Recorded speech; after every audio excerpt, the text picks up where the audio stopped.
Salut et bienvenue dans cette vidéo dans laquelle on va continuer à travailler sur la modélisation des données. Dans cet exercice, nous allons élaborer le modèle conceptuel des données et aussi nous allons générer un script SQL pour créer notre base de données et on va utiliser le SGBD MySQL et l'outil PHP Allez-y, donc soit l'énoncé suivant, donc voici l'énoncé. Alors, dans le domaine vente par correspondance, on s'intéresse aux informations suivantes. Il y a la référence de l'article commandé par le client, la date de l'expédition du colis au client, la quantité disponible en stock du magasin central pour l'article commandé par le client, la quantité de l'article commandé par le client, la référence de la commande du client, la référence du client dans la société de vente par correspondance, la référence d'un point de distribution le plus proche du domicile du client, indicateur de retrait ou non du colis par le client dans le centre de distribution, le numéro de colis expédié, la quantité expédiée de l'article dans le colis et la quantité de l'article accepté par le client. Donc voici les informations, donc on va revenir pour comprendre mieux. Alors le travail à faire, c'est d'abord de détecter les dépendances fonctionnelles, d'élaborer le modèle conceptuel des données et ensuite de créer notre base de données sur MySQL. Alors, ce qu'on va faire au début, nous allons créer ce qu'on appelle un petit dictionnaire de données. Donc, on voit ici les informations, ils sont assez longues et on va essayer de leur donner un code. Donc, je vais créer un dictionnaire. Donc, je vais prendre la liste des informations.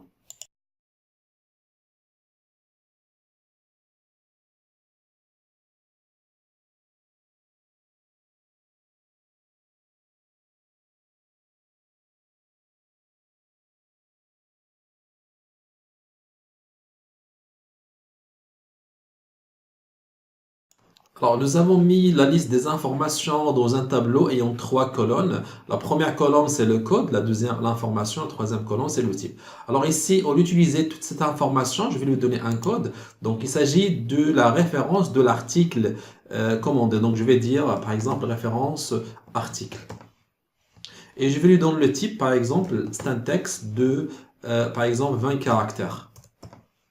Pour la date de l'expédition, donc je vais mettre date d'expédition, voilà.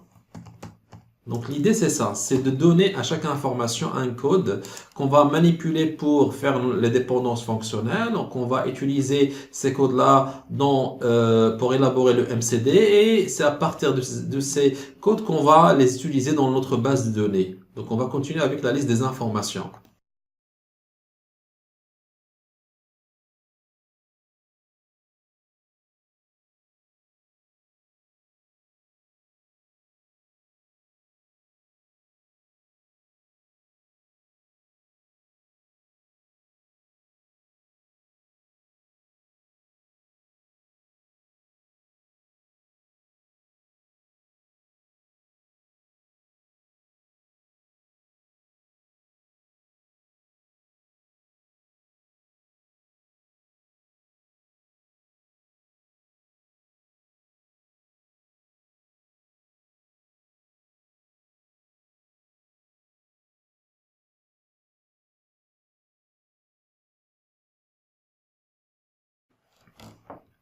Alors voici notre dictionnaire. Alors, par exemple, donc pour la référence de l'article, je lui ai donné le code refart. Pour la date de l'expédition, donc c'est la date d'envoi du colis, donc date ex. Donc pour le stock, alors la quantité disponible en stock, je pense que cette information c'est clair. La quantité de l'article commandé, donc ce qui a commandé le client dans une commande. La référence de la commande, chaque commande a une référence. La référence du client, donc chaque client a une référence. J'ai donné pour la référence texte 20, même chose pour la référence de la commande. Je suppose que ce sont du texte, une suite de caractères, une chaîne de caractères. Et pour la quantité, je le suppose entier. Ensuite, pour la référence d'un point de distribution, le point de distribution, c'est le point à partir duquel le client va récupérer son colis. D'accord? Je suppose aussi c'est du texte. D'accord? Alors l'indicateur, ça veut dire est-ce que le client a fait le retrait de son colis, oui ou non? Donc je suppose oui ou non, ou bien un chaîne de caractères. Numéro de colis, je suppose texte. Donc la quantité expédiée, ce qui a été expédié au client Donc, il se peut il a commandé 20, mais on n'a que 5 par exemple, et on l'a expédié 5, donc entier, et la quantité acceptée. Alors maintenant, qu'est-ce qu'on va faire? On va essayer à partir de ces informations-là, on va dire qu'est-ce qu'on a comme entité. Alors la liste des entités d'après ces informations. Donc, à votre avis, quelles sont les entités qu'on peut identifier? Donc, on peut dire que première entité, c'est article. Hein? Je peux dire la deuxième, c'est commande. La troisième, c'est client. Donc, je peux dire aussi c'est colis. Et je peux dire c'est points de distribution, par exemple. Par exemple. Voilà. Donc, ça, c'est la liste des entités qu'on peut dégager d'après les informations. Et bien là, je fais une remarque sur l'identification des entités. Donc, les entités, c'est qu'ils ont une existence propre. Donc, je peux dire, par exemple, quels sont les points de vente qu'on a. Je peux dire quels sont plutôt les points de distribution. Je peux dire aussi quels sont les colis qui ont été envoyés dans la période, dans le premier trimestre par exemple. Je peux dire on a combien de clients, quelles sont les commandes en attente d'expédition. Donc là, ce que veut dire entité. Une entité, c'est quelque chose qui existe et on peut le traiter à part. Par contre, les informations, non. Les informations, c'est que on peut pas dire une information tout seul. Donc, on doit l'utiliser dans un contexte. Alors maintenant, d'après les entités, voilà, ils sont détectés. Donc, article commandé, commande, client, colis, point de distribution. Donc, je pense c'est la liste des entités, je pense. Alors maintenant, je vais faire les dépendances.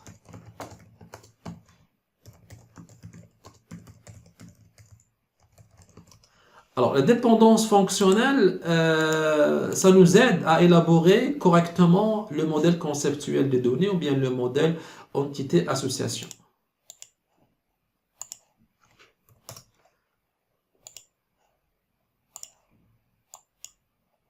Alors, les dépendances fonctionnelles, je vais prendre mes informations, par exemple. Alors, je vais prendre la liste de ces codes, donc je vais utiliser ces codes-là.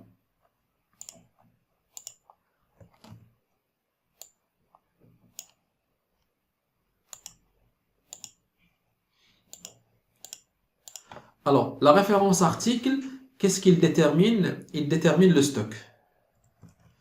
Donc, pour un article, il y a un seul stock central. C'est le stock central. D'accord? Ensuite, la référence de la commande détermine la date de la commande. Donc, il n'y a pas de date de la commande, mais il détermine la référence du client. Pour une commande, il y a une seule référence client. D'accord? Alors, la date d'expédition dépend de numéro de colis. Voilà. Aussi l'indicateur.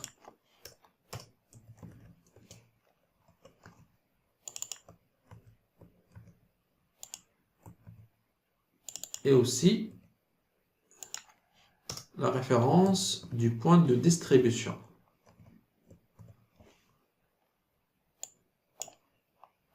Donc, je vais créer une organisation. Voilà. Alors, j'ai dit que la référence de l'article détermine le stock. C'est-à-dire, pour un article, il va y avoir combien de stocks central? C'est clair, il y a un seul stock central. Pour une commande, il lui correspond un seul client. Pour un numéro de colis, il lui correspond une date d'expédition. Il lui correspond un seul indicateur et il sera distribué dans un seul point de distribution. Maintenant, pour la quantité commandée, alors pour identifier la quantité commandée, il nous faut la référence de la commande plus la référence de l'article. Ça détermine la quantité commandée. Et si vous revenez à des vidéos précédentes, vous allez détecter que on a déjà élaboré cette dépendance fonctionnelle. Et c'est clair, pour une référence de commande, pour le même article, il va y avoir juste une quantité commandée. Je pense que c'est clair ici. Alors maintenant, pour la quantité expédiée, je pose la question, est-ce que le numéro de colis détermine quantité expédiée? C'est la quantité expédiée d'un produit. Et là, par exemple, il se peut qu'un client a commandé dans une commande une quantité de 10 pour un article, par exemple. Mais ce qui était disponible, c'est juste 5. Donc, ce qu'on va lui envoyer 5. C'est la quantité expédiée. D'accord? Alors, la quantité acceptée, il se peut qu'un client a commandé 10 et on lui a envoyé 10, mais il a accepté que 5. C'est la quantité acceptée. Donc, maintenant, est-ce que numéro de colis détermine quantité expédiée? Ici, il n'y a pas de dépendance. Pourquoi? Parce que, puisque dans un colis, il va y avoir plusieurs articles, ce qui veut dire plusieurs quantités. Donc, pour un seul colis, il va y avoir plusieurs quantités. Donc, ça, il n'y a pas une dépendance ici. Alors, le numéro de colis est la référence de l'article ici. Donc, on dit une quantité expédiée d'un article dans un colis. Ça, ce qui est correct, d'accord? Et la même chose pour la quantité acceptée. Voilà. Alors, voici la liste des dépendances fonctionnelles. Je pense que c'est clair. Et donc maintenant, qu'est-ce qu'il reste à faire? Il reste d'élaborer le modèle conceptuel des données. Donc nous avons déjà eu une idée sur les entités, les voilà, d'accord? Nous avons eu sur les dépendances fonctionnelles. Maintenant, on va passer pour élaborer notre modèle conceptuel des données. Allez-y. Donc, je vais utiliser pour élaborer notre modèle conceptuel des données un outil qui s'appelle Gemerise. Il est très facile à utiliser, il est gratuit aussi et je vous ai déjà donné son lien de téléchargement sur une vidéo précédente. Alors, on va créer maintenant notre MCD. Alors, première entité qu'on a, c'est l'entité article. Allez-y. Donc, je vais créer l'entité article. Voilà. Et je vais spécifier ses propriétés, ses attributs. Donc, on a la référence article. Donc, nous avons dit que le type C, il est de type chaîne de caractères, texte. Donc, je dis varchar. La taille, je lui donne 20. Et là, c'est une clé. Je suppose que c'est une clé. Je crée. Le deuxième, c'est le stock. Alors, il est de type it. D'accord? C'est pas une clé. Je crée. Voilà, nous avons créé notre première entité article. D'accord? Alors maintenant, on va créer la deuxième entité. C'est, on va dire, commande.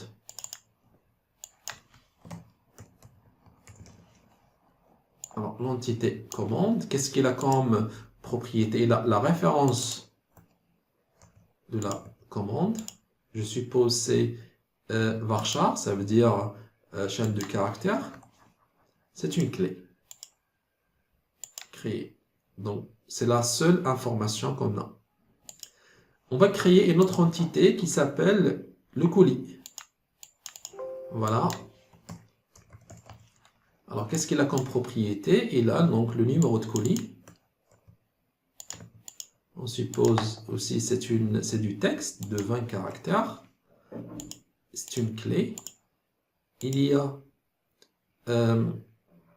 la date d'expédition. Donc, je vais faire copier-coller. C'est de type date. Créer. L'indicateur. Je peux choisir bool, ça veut dire oui, non. Et il y a... non, la référence du point de distribution, c'est une entité. Donc, je pense jusqu'à maintenant, c'est bon. Alors, maintenant, je vais faire une autre entité, c'est le point de distribution.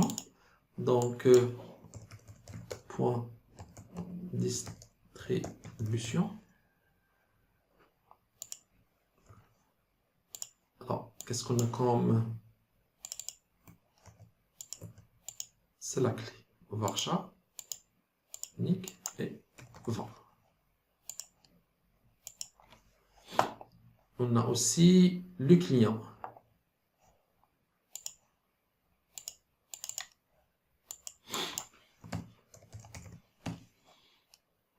Alors, référence client.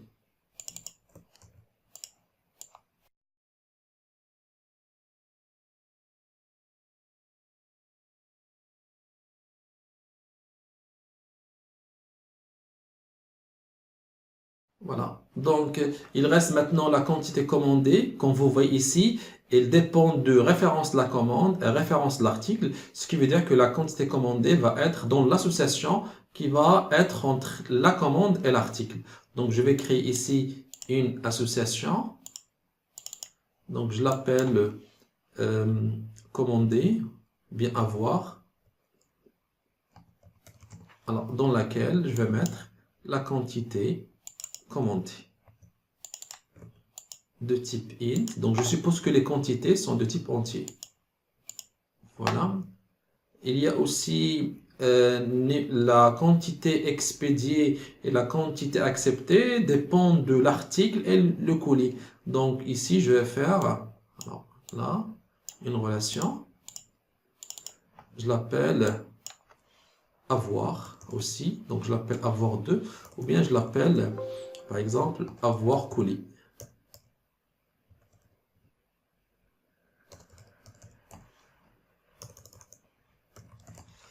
Donc, j'ai quoi? J'ai la quantité expédiée.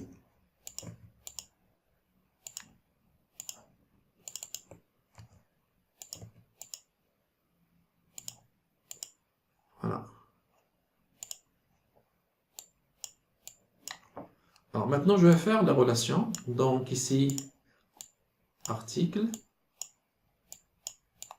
Il y a une relation entre client et commande.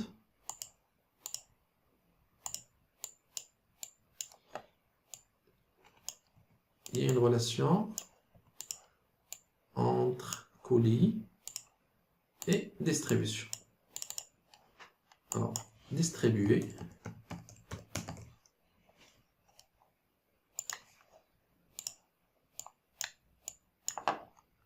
Là.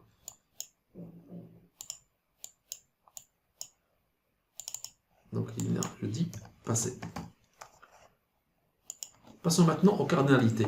Alors, un article peut être commandé. Donc, je vais dire commandé ici de préférence. Voilà. Un article peut être commandé 0n. Je pense que vous êtes d'accord. Alors, une commande peut avoir combien de produits? Donc, il peut avoir, c'est pas 0, mais c'est 1. Et si je dis 0, ça veut dire qu'on a un article qui n'est pas encore commandé. Alors, là, un client peut passer combien de commandes? Au minimum 1. Il peut passer plusieurs. Une commande concerne ou bien est passée par combien? Passée par combien de clients? Ici, c'est 1. C'est 1. Une commande est passée par un seul client. Et vous remarquez ici qu'il y a une dépendance entre référence commande et référence client. Si je connais la commande, je connais sans problème le client. Ça, c'est la dépendance ici. Alors, maintenant, il y a aussi une dépendance et une relation que nous avons oubliée. Oui, c'est ça, nous avons oublié une référence de la commande détermine le numéro de colis. Voilà. C'est-à-dire pour le colis correspond à une commande. Donc, il y a d'abord une association ici. Une commande expédiée. La relation. Alors, une commande peut être expédiée combien de fois? Peut être expédiée donc 0 ou 1. Il n'est pas encore expédié. Il peut être expédié ou bien il peut être expédié plusieurs fois. Ça veut dire une commande peut concerner plusieurs colis. C'est possible. Par contre, un colis concerne expédié dans ça concerne plutôt qu'une commande. Un colis concerne une commande. Ici, c'est 1. Un colis ne concerne pas deux commandes, concerne une seule commande. Par contre, une commande qui n'est pas encore expédiée, 0, ou bien une commande, une grande quantité, donc au lieu de le faire dans un seul colis, on va le faire dans plusieurs colis et sur des dates différentes. C'est possible. Voilà, 0n. D'accord? C'est-à-dire, et là, ici, vous remarquez un A, ça veut dire qu'il y a une dépendance entre colis et référence de la commande. D'accord? Donc ici, c'est l'inverse. Alors, c'est ici. Voilà. Pour un colis, il y a une seule référence de la commande. Par contre, pour le référence de la commande, il y a plusieurs numéros de colis. Donc, référence commande ne détermine pas le numéro de colis. Par contre, numéro de colis détermine référence de la commande. Je pense que c'est bon. Maintenant, il nous reste... Alors, le colis peut être distribué dans combien de points? Dans un et un seul. Un et un seul. Par contre, le point de distribution peut concerner plusieurs. On peut distribuer plusieurs colis. Voilà. Donc, voici notre MCD d'après l'exemple. Donc, ça, c'est notre MCD, comme vous le voyez. Nous l'avons élaboré. Voilà. Maintenant, qu'est-ce qu'il reste à faire? Donc, est-ce qu'il y a des propriétés que nous avons oubliées à les mettre dans les associations? Donc, expédier, avoir colis, commande, je pense que c'est bon. 1, c'est bon. D'accord. Donc, nous n'avons rien oublié comme propriété. Alors maintenant, qu'est-ce que nous allons faire? Nous allons convertir ce modèle conceptuel de données en ce qu'on appelle modèle physique de données, ou bien on va convertir ça en base de données. Donc on va demander à notre outil de générer un script SQL qu'on va prendre ce script SQL et on va l'utiliser dans notre outil PHP-MyAdmin pour créer notre base de données. Alors, depuis notre Meurize ici, par exemple, on va choisir générer MPD, modèle physique de données. D'accord? Voilà. On vient de le choisir. Et ici, il faut vérifier que nous allons utiliser la base de données MySQL. Donc ici, là, c'est pour générer la base de données MySQL, script MySQL. D'accord? Parce que nous allons utiliser le SGBD MySQL. Donc voici notre script. Donc maintenant, qu'est-ce qu'il faut faire? Il suffit de l'enregistrer. Alors voilà, on va enregistrer notre script. On clique sur le ici enregistrer et on va lui donner le nom par exemple script. Voilà, script MySQL par exemple. On va l'enregistrer dans document.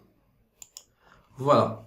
Alors maintenant, qu'est-ce qu'il faut faire? Donc il faut aller vers PHP-MyAdmin pour créer notre base de données. Alors ici, moi j'ai déjà installé WAMP Server dans lequel on va trouver le serveur Apache ainsi que MySQL et l'outil PHP-MyAdmin. Donc vous allez trouver une vidéo déjà précédente dans laquelle vous allez apprendre à installer WAMP Server. Donc maintenant nous allons lancer WAMP Server et je vais travailler sur PHP-MyAdmin.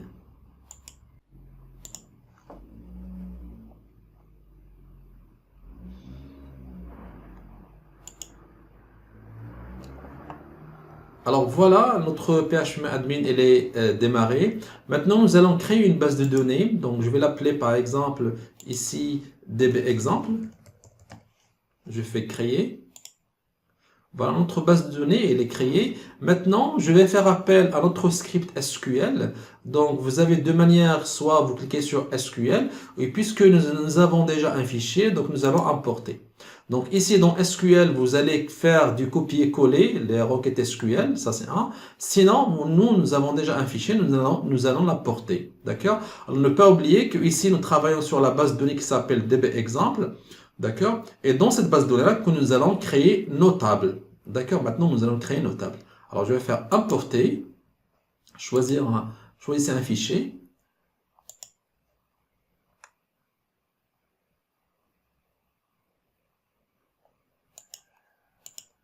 Alors, voilà notre fichier. Et maintenant, qu'est-ce que nous allons faire? Exécuter.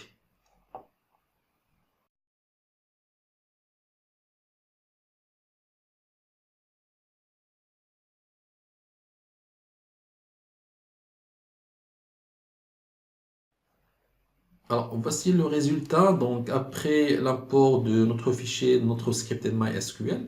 Donc, maintenant, voilà notre base de données, s'appelle dbExample. Et voici les tables, articles, avoir colis, client, colis, commande. Et voilà, vous remarquez que nos tables sont créées directement depuis un fichier script généré depuis l'outil. Voilà, concernant cet exercice-là, et je vous dis à bientôt.